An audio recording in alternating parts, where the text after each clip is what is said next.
ಪಾಂಡುರಂಗನ್ನ ಶಾಶ್ವತವಾಗಿ ಮರ್ತು ಬಿಡಿ. ನಾನು ಆ ವಿಗ್ರಹನ ಮನೆ ತುಂಬಿಸ್ಕೊಳ್ಳೋ ಸಮಯದಲ್ಲೇ ಇಲ್ಲೇ ಈ ಬಾವಿ ಒಳಗೆ ಬಿಸಾಕ್ಬಿಟ್ಟೆ.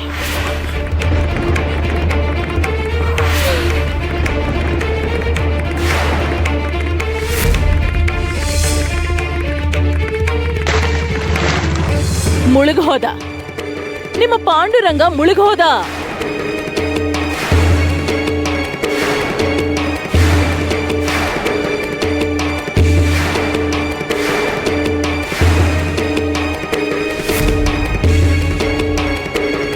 ಏನ್ ಮಾತಾಡ್ತಿದ್ದೀರಾ ನೀವು?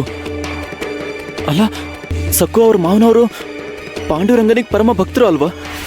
ಆ ವಿಷಯ ಗೊತ್ತಾದ್ಮೇಲೆ ನಾವು ನಿಮ್ಮ ಸಂಬಂಧಕ್ಕೆ ಒಪ್ಕೊಂಡಿದ್ದು. ಆದ್ರೆ ನೀವು ಪಾಂಡುರಂಗನ ವಿಗ್ರಹನ ಬಾವಿಗೆ ಬಿಸಾಕ್ಬಿಟ್ವಿ ಅಂತಿದ್ದೀರಾ? ಇಲ್ಲಿ ನೋಡಿ, ನೀವ್ ಯಾಕೆ ಹೀಗೆ ಮಾಡ್ತಿದ್ದೀರಾ? ಇದು ತುಂಬಾ ಅನ್ಯಾಯ. ಪ್ರಪಂಚದಲ್ಲಿ ಯಾರು ಹೀಗೆ ನಡ್ಕೊಳ್ಳಲ್ಲ. ಕಠೋರವಾದ ನಾಸ್ತಿಕ ಕೂಡ ಹೀಗೆ ನಡ್ಕೊಳ್ಳಲ್ಲ. ಅಂತದ್ರಲ್ಲಿ ನೀವೇನು ಹೀಗೆ ನಡ್ಕೊಂಡ್ರಿ? ನಾನ್ ಹೇಗ್ ನಡ್ಕೋಬೇಕು ಅಂತ ನೀವ್ ನನಗೆ ಹೇಳ್ಕೊಡ್ಬೇಡಿ. ನನ್ನ ಕುಟುಂಬನ ಸರ್ವನಾಶ ಮಾಡಿದ ಆ ಪಾಂಡುರಂಗನ್ಗೆ ನಾನು ಹೀಗೆ ಗತಿ ಕಾಣಿಸೋದು? ನನ್ನ ಮುಂದೆ ನೀವು ಪಾಂಡುರಂಗನ್ ಹೆಸರನ್ನು ಸ್ಮರಣೆ ಮಾಡಬಾರ್ದು.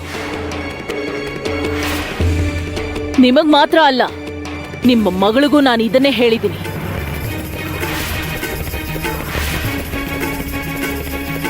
ನಾಮಸ್ಮರಣೆ ಮಾಡಬೇಕು ಅನ್ಕೊಂಡ್ರೆ ಬಾಬಾ ಅವರ ನಾಮಸ್ಮರಣೆ ಮಾಡಿ. ಛಿದ್ರವಾಗಿದ್ದ ನನ್ನ ಕುಟುಂಬ ಇವತ್ತು ಈ ಸ್ಥಿತಿಯಲ್ಲಿರೋದಿಕ್ಕೆ ಬಾಬಾ ಅವರೇ ಕಾರಣ.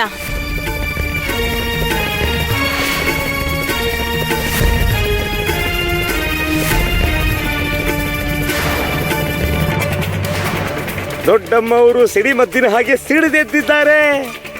ಹೇಳಿ ಹೇಳಿ, ಅವ್ರಿಗೆ ಪಾಂಡುರಂಗನ ಭಜನೆ ಮಾಡುವಂತ ಹೇಳಿ.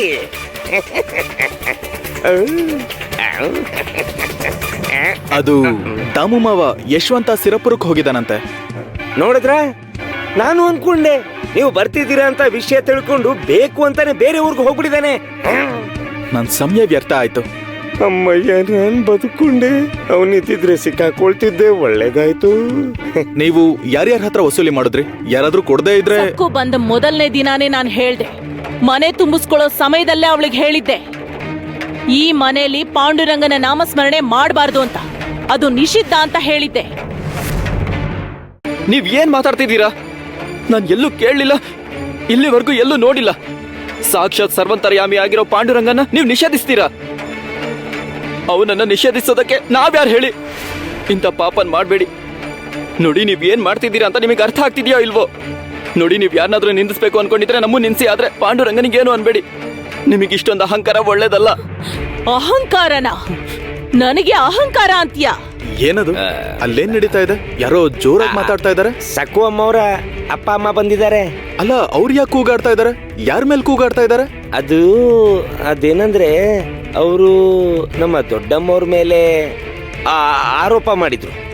ಆರೋಪನ? ನಮ್ಮಮ್ಮನ ಮೇಲ? ಯಾಕೆ? ಅದು ಹೇಳಿ.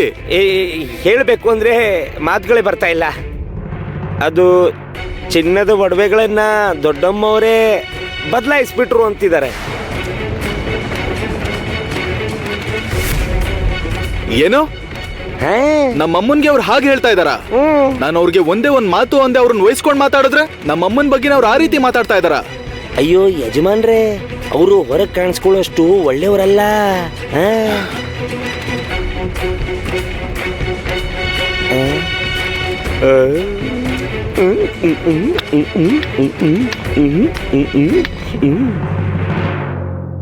ಸಕ್ಕುಗೆ ಪ್ರತಿದಿನ ಕಷ್ಟಗಳು ಯಾಕೆ ಬರ್ತಿದೆ? ಅವಳಿಗೆ ಪ್ರತಿದಿನ ಶಿಕ್ಷೆ ಯಾಕೆ ಆಗ್ತಿದೆ? ಅದಕ್ಕೆ ಉತ್ತರ ಒಂದೇ,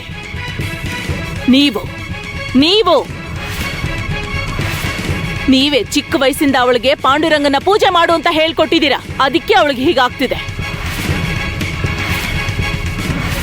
ಅವಳಿ ಮನೆ ಕಾಲಿಟ್ಟ ತಕ್ಷಣ ನಮ್ಮೆಲ್ರಿಗೂ ಕಷ್ಟಗಳು ಶುರುವಾದ್ವು.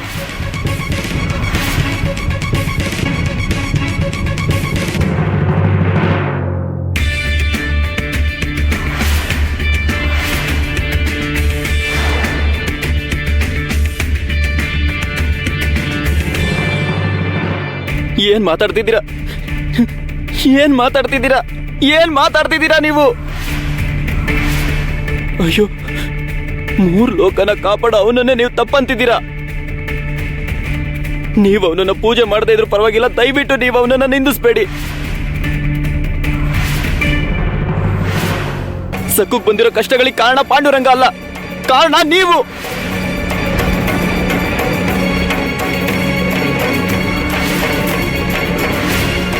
ನೀವು ಸಾಕ್ಷಾತ್ ಪಾಂಡುರಂಗನಿಗೆ ಅವಮಾನ ಮಾಡ್ತಿದ್ದೀರಾ.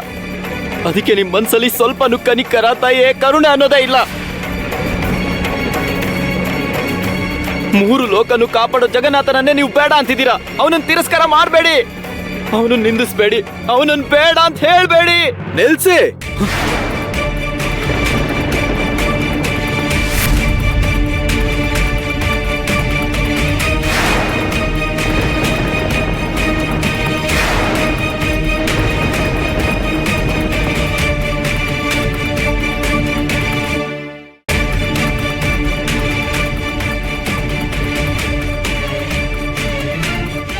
ಅಳಿಯಂದ್ರೆ ಕ್ಷಮಿಸಿ. ನಮ್ಮಮ್ಮನ ಜೊತೆ ಧ್ವನಿ ಏರಿಸಿ ಇಲ್ಲಿವರೆಗೂ ಯಾರೂ ಹೀಗೆ ಮಾತಾಡಿಲ್ಲ. ನಮ್ಮಮ್ಮನ್ಗೆ ನೀವು ಅವಮಾನ ಮಾಡ್ತೀರಾ? ಇದು ನನಗಿಷ್ಟ ಆಗ್ಲಿಲ್ಲ. ಇಲ್ಲ ಅಳಿಯಂದ್ರೆ ಇಲ್ಲ, ನಿಮ್ಮ ಅಮ್ಮ ಅವ್ರಿಗೆ ಅವಮಾನ ಮಾಡೋ ಉದ್ದೇಶ ನಮ್ಗಿಲ್ಲ. ವಾಸ್ತವ ಏನು ಅಂತ ಅವ್ರಿಗೆ ವಿವರಿಸ್ತಿದ್ದೀನಿ. ಹೌದು, ಸಕ್ಕು ಅವ್ರ ಮಾವನವರು ಪಾಂಡುರಂಗನ್ ಭಕ್ತರು ಅಂತಾನೆ ನಿಮ್ ಸಂಬಂಧ ಬಂದಾಗ ನಾವು ತಕ್ಷಣ ಒಪ್ಕೊಂಡ್ವಿ. ನಮ್ಮ ಮನೆಯಲ್ಲಿ ಪಾಂಡುರಂಗನ್ ದೇವಸ್ಥಾನ ಇದೆ. ನಮ್ಮ ದೇಹದ ಅಣು ಅಣುವಲ್ಲೂ ಪಾಂಡುರಂಗ ಇದ್ದಾನೆ. ನಮ್ಮ ಸಕ್ಕುಗೆ ಪಾಂಡುರಂಗನೇ ಉಸಿರು. ಪಾಂಡುರಂಗ ಇಲ್ದೆ ಅವಳು ಬದುಕಲ್ಲ. ನೀರಿಲ್ದೆ ಇದ್ರೆ ಮೀನು ಯಾವ ರೀತಿ ಒದ್ದಾಡುತ್ತೋ, ಸಕ್ಕು ಪರಿಸ್ಥಿತಿ ಕೂಡ ಅದೇ ರೀತಿ ಇದೆ. ನಾನು ಅದನ್ನೇ ಅರ್ಥ ಆಗೋ ತರ ಹೇಳ್ತಿದ್ದೀನಿ ಅಷ್ಟೇ. ಹೇಳಿ ಅಂದ್ರೆ ನಿಮ್ಮ ಮನೇಲಿ ಪಾಂಡುರಂಗ ನನ್ನ ಪೂಜೆ ಮಾಡೋದಿಲ್ಲ ಅನ್ನೋ ವಿಷಯ ನಿಜವಾಗ್ಲೂ ನನಗೆ ಗೊತ್ತಿರ್ಲಿಲ್ಲ. ನನಗೆ ಯಾರು ಈ ವಿಷಯ ಹೇಳಿರ್ಲಿಲ್ಲ. ನೀವು ಸಕ್ಕುಗೆ ಹಿತ್ತಾಳೆ ಒಡವೆಗಳನ್ನ ಹಾಕಿದೀರಾ ಅಂತ ನಮಗೂ ಯಾರು ಹೇಳಲಿಲ್ಲ. ವಾದ ವಿವಾದ ಬೇಡ. ಈಗ ನಾನು ನಿಮ್ಗೆ ಸ್ಪಷ್ಟವಾಗಿ ಹೇಳ್ತಾ ಇದ್ದೀನಿ, ನಮ್ಮಮ್ಮನಿಗೆ ಅವಮಾನ ಮಾಡಿದವ್ರಿಗೆ ಈ ಮನೆಯಲ್ಲಿ ಖಂಡಿತ ಜಾಗ ಇಲ್ಲ.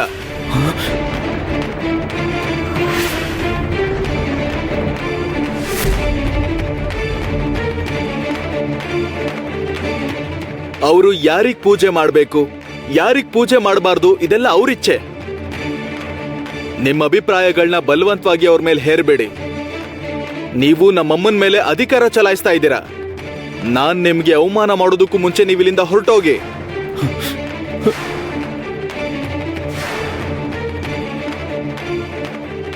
ಈ ಪಾಂಡುರಂಗನಿಂದ ನಾನು ಎಷ್ಟು ಕಷ್ಟಪಟ್ಟಿದ್ದೀನಿ ಅಂತ ನನಗೆ ಮಾತ್ರ ಗೊತ್ತು. ಗಾಯ ಆದವ್ರಿಗೇನೆ ನೋವು ಗೊತ್ತಾಗೋದು. ಈಗ ಸಕ್ಕು ವಿಷಯಕ್ಕೆ ಬರೋಣ. ನಮ್ಮಮ್ಮ ನಿಮ್ ಊರಿಗೆ ಬಂದಾಗ್ಲೇ ಹೇಳಿದ್ರು, ನೀವು ಚಿನ್ನದ ಒಡವೆಗಳನ್ನ ಮಾಡಿಸೋವರೆಗೂ ಸಕ್ಕುನ ಅತ್ತೆ ಮನೆ ಕಳಿಸ್ಬೇಡಿ ಅಂತ. ಆದ್ರೂ ಕೂಡ ನೀವು ಸಕ್ಕುನ ಕಳ್ಸಿದ್ರಿ. ಅದಕ್ಕೆ ಸಕ್ಕು ಇಲ್ಲಿ ತೊಂದರೆ ಅನುಭವಿಸ್ತಾ ಇದ್ರೆ ಅದ್ರ ಬಗ್ಗೆ ಪ್ರಶ್ನೆ ಮಾಡೋ ಹಕ್ಕು ನಿಮ್ಗಿಲ್ಲ. ನಾನು ಉದ್ದೇಶಪೂರ್ವಕವಾಗಿ ಏನು ಹೇಳಿಲ್ಲ ಅಳಿಯ. ನಾನ್ ನಿಮ್ಗೆ ಅವಮಾನ ಮಾಡಬಾರ್ದು ಅಂತ ನೀವು ಅನ್ಕೊಂಡಿದ್ರೆ ತಕ್ಷಣ ಇಲ್ಲಿಂದ ಹೊರಡಿ. ಏನಂದ್ರೆ ನೀನು ಇವ್ರ ಜೊತೆ ಹೋಗ್ಬೇಕು ಅನ್ಕೊಂಡಿದ್ರೆ ಸಂತೋಷವಾಗಿ ಹೋಗು.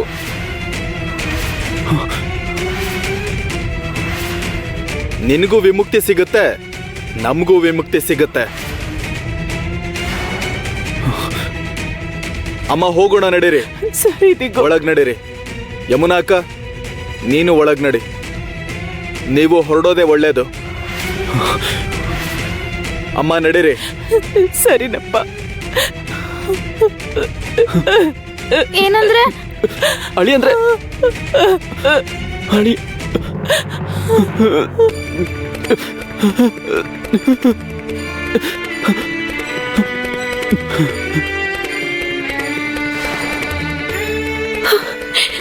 ಹಳಿ ಅಂದ್ರು ಅಪಾರ್ಥ ಮಾಡ್ಕೊಂಡಿದ್ದಾರೆ. ಅವ್ರ ಮಾತುಗಳನ್ನ ಕೇಳಿ ಅರ್ಥ ಆಗಿದೆ ಏನಂದ್ರೆ, ಸಕ್ಕು ಅವರತ್ತೆ ಸಕ್ಕುನ ಹಗ್ಗದಿಂದ ಕಟ್ಟಿದ ವಿಷಯ ಅವ್ರಿಗೆ ಗೊತ್ತಿಲ್ಲ. ಅದಕ್ಕೆ ಈ ರೀತಿ ಮಾತಾಡ್ತಾ ಇದ್ದಾರೆ. ಬೀಗ್ತಿ ಅವರು ನಿಜವಾಗ್ಲೂ ಮಹಾನಟಿ. ಅಯ್ಯಯ್ಯೋ, ಬರ್ತಿದ್ದಾರೆ. ನಾನೇನಾದ್ರೂ ಈಗ ಕೆಲಸ ಮಾಡ್ತಿರೋ ರೀತಿ ಕಾಣಿಸ್ದೇ ಇದ್ರೆ ಹೆಮ್ಮಾರಿ ಹೊಸ ಕೆಲಸ ಹೇಳ್ತಾಳೆ.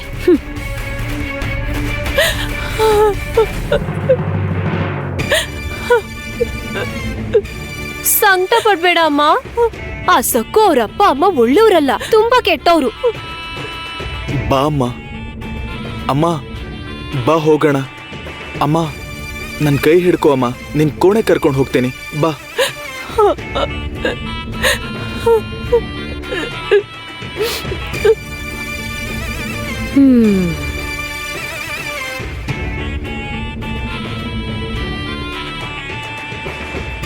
ಎಷ್ಟು ಅದ್ಭುತವಾಗಿ ನಟಿಸ್ತಿದ್ದಾಳೆ, ಕಣ್ಣೀರು ಹಾಕ್ತಿದ್ದಾಳೆ. ಯಾರಾದ್ರೂ ನೋಡಿದ್ರೆ ಪಾಪ ಅನ್ಕೋಬೇಕು. ಮಗನನ್ನ ನಂಬಿಸೋದಿಕ್ಕೆ ನಾಟಕ ಮಾಡ್ತಿದ್ದಾಳೆ. ಈ ಬ್ರಹ್ಮ ರಾಕ್ಷಸಿ ಅನ್ಕೊಂಡ್ರೆ ಏನ್ ಬೇಕಾದ್ರೂ ಮಾಡ್ತಾಳೆ. ಇನ್ ಸಾಕು ಸಕ್ಕು, ನಡಿ ನಮ್ಮ ಮನೆಗೆ ಹೋಗೋಣ. ನೀನಿಲ್ಲಿ ಹಿತ್ಲಲ್ಲಿ ಒಂಟಿಯಾಗಿರೋದು ನನಗಿಷ್ಟ ಇಲ್ಲ. ಆಗೋದೇನಾದ್ರೂ ಆಗ್ಲಿ, ನಿನ್ ತಂದೆ ಇನ್ನೂ ಬದುಕೇ ಇದ್ದಾನೆ. ನಡಿ ನಮ್ಮ ಮನೆಗೆ ಹೋಗೋಣ, ನಡಿ. ಏನಂದ್ರೆ? ಇಲ್ಲ ಉಮಾ, ಇಲ್ಲ, ಇನ್ನಿದ್ದೆಲ್ಲ ಸಹಿಸ್ಕೊಳಕ್ ನನ್ನಿಂದ ಆಗಲ್ಲ. ಸಕ್ಕು, ನಮ್ಮ ಮನೆಗೆ ಹೋಗೋಣ, ನಡಿಯಮ್ಮ. ನಮ್ ಸಕ್ಕುನ ನಮ್ಮ ಮನೆ ಕರ್ಕೊಂಡು ಹೋಗೋಣ ಉಮಾ. ನಮ್ ಮಗಳು ನಮ್ ಕಣ್ ಮುಂದೆನೆ ಇರ್ತಾಳೆ, ಸಂತೋಷವಾಗಿ 4 ತುತ್ತು ತಿಂತಾಳೆ. ಈ ನರಕದಲ್ಲಿ ಅವಳನ್ನ ಬಿಡೋದ್ ಬೇಡ, ನಡಿ. ಆದ್ರೆ ಜನ ಏನ್ ಅನ್ಕೋತಾರೆ? ಇವಳಿಲ್ ಕಷ್ಟ ಪಡ್ತಿದ್ರೆ ಅವ್ರು ಬಂದು ಕಾಪಾಡ್ತಿದಾರ? ನಡಿ ನಡಿಯಮ್ಮ, ನಡಿ. ಸಕ್ಕು, ನಡಿ. ಏನಂದ್ರೆ? ಸಕ್ಕು, ಸಕ್ಕು, ನೀವು ನನ್ನ ಹೆಂಡತಿನ, ನನ್ನ ಅತ್ತೆ ಮಾವನ್ನ ತುಂಬಾ ಕೀಳಾಗಿ ನೋಡಿ ಈ ಚಿನ್ನದ ಒಡವೆಗಳನ್ನ ಕಾಣಿಕೆಯಾಗಿ ಕೊಡ್ತಾ ಇದ್ದೀರಾ. ಇದನ್ನ ನಾವು ಸ್ವೀಕರಿಸಲ್ಲ. ಇವತ್ತಿಂದ ಇವರಿಬ್ರು ವಿವಾಹ ಬಂಧನದಿಂದ ಗಂಡ ಹೆಂಡತಿರು ಆಗಿದ್ದಾರೆ.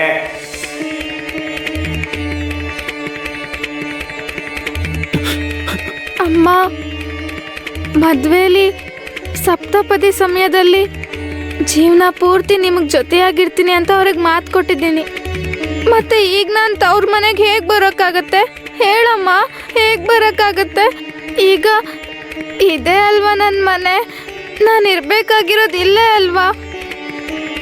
ಇಲ್ಲೇ ಇರ್ತೀನಿ. ಅವ್ರು ಏನೇ ಮಾಡಿದ್ರು ಸಹಿಸ್ಕೋತೀನಮ್ಮ. ಅದು ಅಲ್ಲದೆ ಪಾಂಡುರಂಗ ನನಗೆ ಜೊತೆಯಾಗಿದ್ದಾನಲ್ವಾ ಅಪ್ಪ? ನನ್ನ ಬಗ್ಗೆ ನೀವು ಚಿಂತೆ ಮಾಡಬೇಡಿ, ನನ್ನ ಮಾತು ಕೇಳಿ ಅಪ್ಪ. ನೀವಿಬ್ರು ಏನು ಹೊರಡಿ, ನೀವು ತಕ್ಷಣ ಹೊರಡಿ ಅಪ್ಪ. ಅಪ್ಪ, ಅವರು ನಿಮ್ಮಿಬ್ರನ್ನು ಅವಮಾನ ಮಾಡ್ತಿದ್ರೆ ನನ್ನಿಂದ ನೋಡಿ ಸಹಿಸ್ಕೊಳಕ್ಕಾಗಲ್ಲ, ನನ್ನಿಂದ ಆಗಲ್ಲ. ಅಯ್ಯೋ ಸಕ್ಕು, ಅವರು ಅಪ್ಪ, ಅದು ನೀವು ನನ್ನ ಒಡವೆಗಳಿಗೋಸ್ಕರ ದಯವಿಟ್ಟು ಎಲ್ಲೂ ಸಾಲ ಮಾಡಬೇಡಿ. ನಮ್ ಗುಡಿನ್ ಮಾರಬೇಡಿ ಅಪ್ಪ ಅಂತ ಯೋಚನೆ ಕೂಡ ಮಾಡಬೇಡಿ. ನನ್ನ ಮೇಲೆ ಆಣೆ ಮಾಡಿ ಹೇಳ್ತಿದ್ದೀನಿ. ನಮ್ಮ ಮನೆನ, ನಮ್ಮ ದೇವಸ್ಥಾನನ ಮಾರೋ ಯೋಚನೆ ಮಾಡಬೇಡಿ. ನನ್ನ ಪಾಂಡುರಂಗ ನನ್ನ ಜಾಗ್ರತೆಯಿಂದ ನೋಡ್ಕೋತಾನೆ. ನೀವು ಅವನ ಮೇಲೆ ನಂಬಿಕೆ ಇಡಿಯಪ್ಪ. ಸಕ್ಕು, ಬೇಡ, ನನ್ನ ಮಾತು ಕೇಳು. ನಿನ್ ಪ್ರಮಾಣನ ಹಿಂದಕ್ ತಗೋ, ಪ್ರಮಾಣನ ಹಿಂದಕ್ ತಗೋ. ನಮಗ್ ಉಳಿದಿರೋ ದಾರಿ ಅದೊಂದೇ ಸಕ್ಕು, ಪ್ರಮಾಣನ ಹಿಂದಕ್ ತಗೋ. ಅಪ್ಪ, ನಿಮ್ಮಿಬ್ರನ್ನು ಭೇಟಿ ಆದ್ಮೇಲೆ ನನಗೆ ತುಂಬಾ ಧೈರ್ಯ ಬಂತು. ನೀವಿಬ್ರು ಊರಿಗೆ ಹೋದ ತಕ್ಷಣ ಗುಡಿಗೆ ಹೋಗಿ ಪಾಂಡುರಂಗನ್ ಭೇಟಿಯಾಗಿ, ನಿಮ್ಗೂ ಕೂಡ ಸ್ವಲ್ಪ ಧೈರ್ಯ ಬರುತ್ತೆ. ಅಮ್ಮ, ದಿನಗಳು ಬದಲಾಗ್ತವೆ ಅಲ್ವಮ್ಮ? ಹೌದು ಕಂದ, ದಿನಗಳು ಬದಲಾಗುತ್ತೆ, ಪರಿಸ್ಥಿತಿಗಳು ಬದಲಾಗುತ್ತೆ.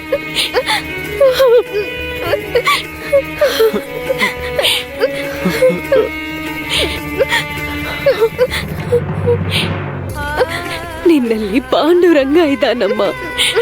ಬಾಲಕೃಷ್ಣ ಯಶೋದಮ್ಮನಿಗೆ ಬೆಂಬಲ ಇದ್ದ ಹಾಗೆ ನೀನ್ ನಮಗ್ ಬೆಂಬಲವಾಗಿದ್ಯಾ ಸಕ್ಕು. ಹೆತ್ತ ತಾಯಿ ತರ ನಮ್ಮನ್ನ ಸಮಾಧಾನ ಮಾಡ್ತಿದ್ಯಾ, ಧೈರ್ಯ ಹೇಳ್ತಿದ್ಯಾ. ನೀನ್ ತುಂಬಾ ದೊಡ್ಡೊಳಗೋಗಿದ್ಯಾ ಸಕ್ಕು.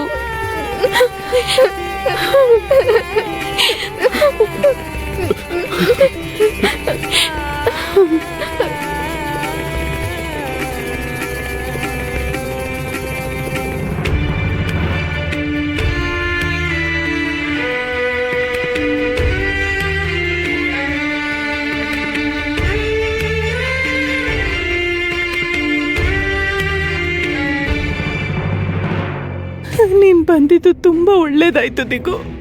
ಇಲ್ಲ ಅಂದ್ರೆ ನೀನ್ ಹೇಗ್ ಅನ್ಕೋತಿದ್ದೆ ಹೇಳು? ಅಮ್ಮನೇ ನಮ್ಮ ಅತ್ತೆ ಮಾವನಿಗೆ ಬೈದು ಓಡಿಸಿದ್ಲು ಅಂತ, ಅವ್ರನ್ನ ನೋಯಿಸಿದ್ಲು ಅಂತ.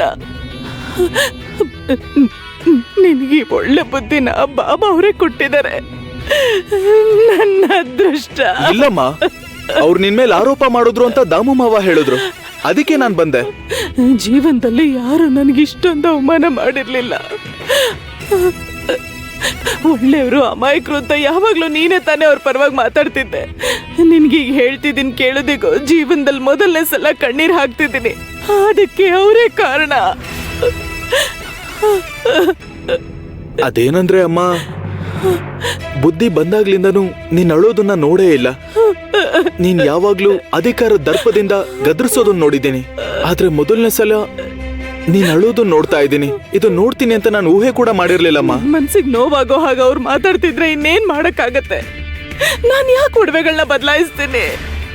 ನಾವ್ ಯಾಕೆ ಪಾಂಡುರಂಗನ್ ಪೂಜೆ ಮಾಡ್ಬೇಕು ಅಂತ ನಿಯಮ ಏನಾದ್ರೂ ಇದೆಯಾ? ಈ ಲೋಕದಲ್ಲಿ ಇರೋರೆಲ್ಲ ಪಾಂಡುರಂಗನ್ ಪೂಜೆ ಮಾಡ್ಲೇಬೇಕಂತ? ಅವನನ್ನ ಸ್ಮರಣೆ ಮಾಡದೇ ಇರೋರು ಅಪರಾಧಿಗಳ? ಇದ್ಯಾವ ನ್ಯಾಯ ದಿಗು? ಇಲ್ಲಮ್ಮ, ನೀನ್ ಆ ಮಾತ್ಗೆಲ್ಲ ತಲೆ ಕೆಡಿಸ್ಕೋಬೇಡ.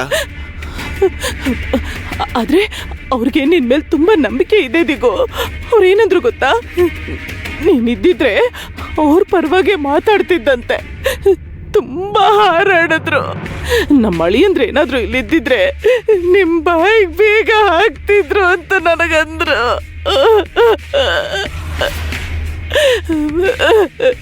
ನಾನೇನ್ ಮಾಡ್ಲಿದಿಗೋ? ಅವ್ರನ್ನೇನಾದ್ರು ಅಂದ್ರೆ ನೀನ್ ಸಂಕಟ ಪಡ್ತೀಯ ಅಂತ ನಾನ್ ಸುಮ್ನಿದ್ದೆ. ಆದ್ರೆ ದಿಗು ಅವ್ರು ನೀನಿದ್ಯಾ ಅನ್ನೋ ಧೈರ್ಯದಿಂದ ಬಾಯಿಗೆ ಬಂದಾಗ ಮಾತಾಡಿದ್ರು ನಾನು ಏನ್ ಮಾಡಕ್ಕಾಗತ್ತೆ? ಅಮ್ಮ ನೀನ್ ಅಳ್ಬೇಡಮ್ಮ. ಹೊರಟೋಗಿ ಅಂತ ಅವ್ರಿಗೆ ಮುಖದ ಮೇಲೆ ಹೊಡೆದಾಗ ಹೇಳಿದ್ದೀನಿ. ಅವ್ರು ಒಳ್ಳೆಯವರು ಅಂತ ಭ್ರಮೇಲಿದ್ದೆ. ಒಳ್ಳೆಯವ್ರ ಹಾಗೆ ಅವರು ನಾಟಕ ಮಾಡಿದ್ರು, ಮೃದುವಾಗಿ ಮಾತಾಡ್ತಾರೆ. ಅವ್ರು ತುಂಬಾ ಒಳ್ಳೆಯವರು ಅಂತ ನನ್ನ ನಂಬಿಸಿದ್ರು ಅಮ್ಮ. ಆದ್ರೆ ಇವತ್ತು ತಿಳ್ಕೊಂಡೆ, ಅತ್ತೆ ಹಣ್ಣಿನ ಒಳಗಡೆ ಭಯಂಕರವಾದ ಹುಳುಗಳಿರ್ತವೆ ಅಂತ. ನಾನ್ ಕಿರ್ಚಿ ಮಾತಾಡ್ತೀನಿ, ಆದ್ರೆ ನಾನ್ ಸುಳ್ಳು ಹೇಳಲ್ಲ, ತಪ್ಪು ಮಾಡಲ್ಲ, ಅನಾವಶ್ಯಕವಾಗಿ ಯಾರನ್ನು ದೂಷಿಸಲ್ಲ. ನನ್ನ ಮಾತುಗಳು ಸ್ವಲ್ಪ ಕಠಿಣವಾಗಿ ಕೋಪದಿಂದ ಇರೋ ಹಾಗೆ ಅನ್ನಿಸ್ಬೋದು, ಆದ್ರೆ ನ್ಯಾಯವಾಗಿರ್ತೀನಿ. ಮನ್ಸಲ್ಲೊಂದು ಹೊರಗೊಂದು ಹೇಳಲ್ಲ. ಎಲ್ಲಿನ ಮಾತುಗಳು ಅಲ್ಲಿ, ಅಲ್ಲಿನ ಮಾತುಗಳು ಇಲ್ಲಿ ಹೇಳಲ್ಲ. ಅದ್ ನನ್ಗೆ ಅಭ್ಯಾಸನೂ ಇಲ್ಲ ಕಣೋ.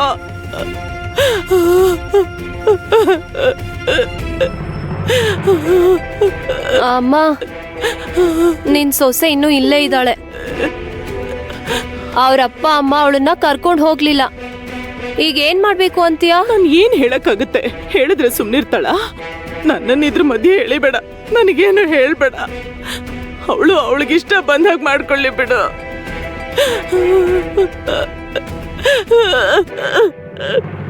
ದಿಗು, ನೋಡು ಅಮ್ಮ ಎಷ್ಟು ಸಂಕಟ ಪಡ್ತಿದ್ದಾಳೆ ಅಂತ.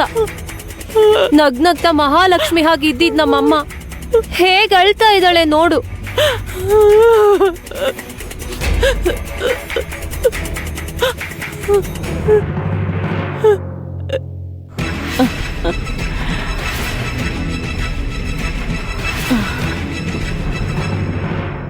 ನಮ್ಮ ಅಮ್ಮ ಅಪ್ಪನ ಬಗ್ಗೆ ಅವರು ತುಂಬಾ ಅಪಾರ್ಥ ಮಾಡ್ಕೊಂಡಿದ್ದಾರೆ.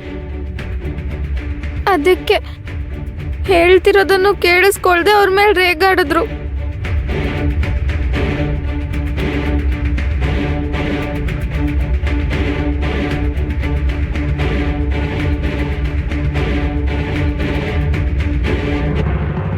ಹೊರಟೋಗು ಅಂತ ಹೇಳ್ದೆ ಅಲ್ವಾ? ಅವ್ರ ಜೊತೆ ನೀನ್ ಯಾಕೆ ಹೋಗ್ಲಿಲ್ಲ? ಏನಂದ್ರೆ ನಾನ್ ಮನೆಗ್ ಹೋಗಲ್ಲ ಅಂತ ನಿಮಗ್ ಗೊತ್ತು ಅಲ್ವಾ? ನಾನ್ ಹೋಗಕ್ ಆಗಲ್ಲ ಅಂದ್ರೆ. ಓ ಹಾಗ, ನೀನ್ ನನ್ಗೆ ಉಪಕಾರ ಮಾಡ್ತಿದ್ಯಾ? ನೀನ್ ಹೋದ್ರೆ ನಾನು ಇಲ್ಲಿ ಮನೆ ಕೆಲ್ಸಗಳನ್ನ ಮಾಡ್ಬೇಕಾಗತ್ತೆ, ಅದಕ್ಕೆ ಹೋಗ್ತಿಲ್ವಾ? ಆದ್ರೂ ಪರವಾಗಿಲ್ಲ, ನಾನು ಎಲ್ಲ ಕೆಲ್ಸನೂ ಮಾಡ್ತೀನಿ, ನಮ್ಮಮ್ಮ ನನ್ನನ್ನ ಕ್ಷಮಿಸೋವರ್ಗು. ಆದ್ರೆ ಅದನ್ನೇ ನೆಪವಾಗಿಟ್ಕೊಂಡು ನೀನ್ ಇಲ್ಲಿ ಇರ್ಬೇಡ. ನಿಮ್ಮ ಅಪ್ಪ ಅಮ್ಮನ ಜೊತೆ ನೀನು ಕೂಡ ಇಲ್ಲಿಂದ ಹೊರಟೋಗು. ಏನಂದ್ರೆ ನೀವ್ ಅವ್ರನ್ನ ತಪ್ಪಾಗಿ ಅರ್ಥ ಮಾಡ್ಕೊಂಡಿದ್ದೀರಾ. ನಮ್ಮ ಅಪ್ಪ ಅಮ್ಮ ಅಂತವ್ರಲ್ಲ ಅಂದ್ರೆ. ಹಾಗ ಅಂದ್ರೆ ಅವ್ರಿವತ್ತು ನಮ್ಮ ಅಮ್ಮನ ಜೊತೆ ತುಂಬಾ ಮೃದುವಾಗಿ ಪ್ರೀತಿಯಿಂದ ಮಾತಾಡಿದ್ರು ಅಲ್ವಾ? ಅವ್ರು ಏನ್ ಮಾತಾಡಿದ್ರು ಅಂತ ಕೂಡ ನಿನಗೆ ಕೇಳಿಸ್ಲಿಲ್ಲ, ಅಷ್ಟು ಮೆತ್ತಗ್ ಮಾತಾಡಿದ್ರು ಅಲ್ವಾ? ಏನಂದ್ರೆ ನಮ್ಮಪ್ಪ ಇವತ್ತು ಧ್ವನಿ ಏರ್ಸಿ ಮಾತಾಡಿದ್ರು, ಅದೇನೋ ನಿಜ. ಆದ್ರೆ ಸುಮ್ನೆ ಕಾರಣಗಳನ್ನ ಹೇಳ್ಬೇಡ. ಅವ್ರು ಏನ್ ಅಂದ್ಕೊಂಡಿದ್ದಾರೆ? ನಾನು ಅವ್ರ ಪರವಾಗಿ ಮಾತಾಡ್ತೀನಿ ಅಂತನಾ? ಅವ್ರು ನಮ್ಮಮ್ಮನಿಗೆ ಬೈದ್ರು ಕೂಡ. ಆಗ್ಲೇ ನಿಮ್ಮಪ್ಪ ಕೂಗಾಡ್ತಾ ಇದ್ದಿದ್ದನ್ನ ನಾನು ನನ್ನ ಕಣ್ಣಾರೆ ನೋಡಿದ್ದೀನಿ. ತಪ್ಪು ಮಾಡ್ದವ್ರನ್ನ ನೀನು ಸಮರ್ಥನೆ ಮಾಡ್ಕೋಬೇಡ ಸಕ್ಕು. ಅವರು ಧ್ವನಿ ಏರಿಸಿ ನಮ್ಮ ಅಮ್ಮನ ಜೊತೆ ಮಾತಾಡಿದ್ರಾ ಇಲ್ವಾ? ಪಾಂಡುರಂಗ ಇಷ್ಟ ಇಲ್ಲ ಅಂತ ಇದಕ್ಕೂ ಮುಂಚೆ ಯಾಕೆ ಹೇಳಿಲ್ಲ ಅಂತ ಕೇಳಿದ್ರಾ ಇಲ್ವಾ? ಹೌದು ಕೇಳಿದ್ರು, ಆದ್ರೆ ಏನು ಸಕ್ಕು? ಏನು ನೀನಿನ್ನು ಏನ್ ಹೇಳ್ಬೇಕು ಅನ್ಕೊಂಡಿದ್ಯಾ? ಈಗ ನಾನು ಹೇಳೋದನ್ನ ಕಿವಿ ಕೊಟ್ಟು ಕೇಳಿಸ್ಕೊ. ನಮ್ಮನೇಲಿ ನಿಮ್ಮ ಅಪ್ಪ ಅಮ್ಮ ನಮ್ಮ ಅಮ್ಮನಿಗೆ ಮಾಡಿದ ಅವಮಾನನ ನಾನ್ ಯಾವತ್ತೂ ಮರೆಯೋದಿಲ್ಲ. ಅರ್ಥ ಆಯ್ತಾ? ಏನಂದ್ರೆ ನಾನು ಹೇಳೋದನ್ನ ನೀವು ಸ್ವಲ್ಪ ಇನ್ನೇನು ಮಾತಾಡ್ಬೇಡ ಸಕ್ಕು. ಬೇಕು ಅಂತಾನೆ ನಿಮ್ಮ ಅಪ್ಪ ಅಮ್ಮನಲ್ಲಿ ಕರ್ಸ್ಕೊಂಡಿದ್ಯಾ ನಮ್ಮಮ್ಮನ ಜೊತೆ ಜಗಳ ಆಡೋದಕ್ಕೆ? ಏನು ನಾನಾ? ಅಯ್ಯೋ ಇಲ್ಲ, ಅಂದ್ರೆ ಅವ್ರನ್ನ ಇಲ್ಲಿಗೆ ಬರೋಕ್ ನಾನೇನು ಹೇಳಿಲ್ಲ. ಸುಳ್ಳು ಹೇಳ್ತಾ ಇದ್ಯಾ? ನೀನ್ ನನ್ನ ಹತ್ರನೇ ಸುಳ್ಳು ಹೇಳ್ತಾ ಇದ್ಯಾ? ನದಿಯಿಂದ ಬರುವಾಗ ನೀನು ನಿಮ್ಮ ಅಮ್ಮನ ಭೇಟಿಯಾದೆ, ಅಲ್ಲಿಂದ ಅಳ್ತಾ ವಾಪಸ್ ಬಂದೆ. ಎಷ್ಟು ಜನರ ಹತ್ರ ಸಾಕ್ಷಿ ಹೇಳಿಸ್ಬೇಕು? 1 ವಾರದ ಹಿಂದೆ ನೀನು ನಿಮ್ಮ ಅಮ್ಮನ ಭೇಟಿ ಆಗಿದ್ದಾ ಇಲ್ವಾ? ಹೇಗಿದ್ಯಾ ಕಂದ? ನಾನಿಲ್ಲಿ ಸಂತೋಷವಾಗಿದ್ದೀನಿ ಅಂತ ಅಪ್ಪನಿಗೆ ಅಜ್ಜಿಗೆ ಹೇಳಮ್ಮ. ಭೇಟಿಯಾದೆ, ಆದ್ರೆ ನಮ್ಮ ಅಮ್ಮನಿಗೆ ಇಲ್ಲಿನ ವಿಷಯ ಹೇಳಿಲ್ಲ ಅಂದ್ರೆ. ಬಿಟ್ಬಿಡು, ನನಗೇನು ಕೇಳಿಸ್ಕೊಳ್ಳೋದಕ್ಕೆ ಇಷ್ಟ ಇಲ್ಲ. ಅವರು ಅಮ್ಮನ ಮೇಲೇನೆ ಆರೋಪ ಮಾಡಿದ್ರು. ನನ್ನ ಮನ್ಸಿಗೆ ನೋವಾಗಿದೆ. ನಿಮ್ಮ ಅಪ್ಪ ಅಮ್ಮ ನನ್ನ ತಾಳ್ಮೆನ ಪರೀಕ್ಷೆ ಮಾಡಿದ್ರು.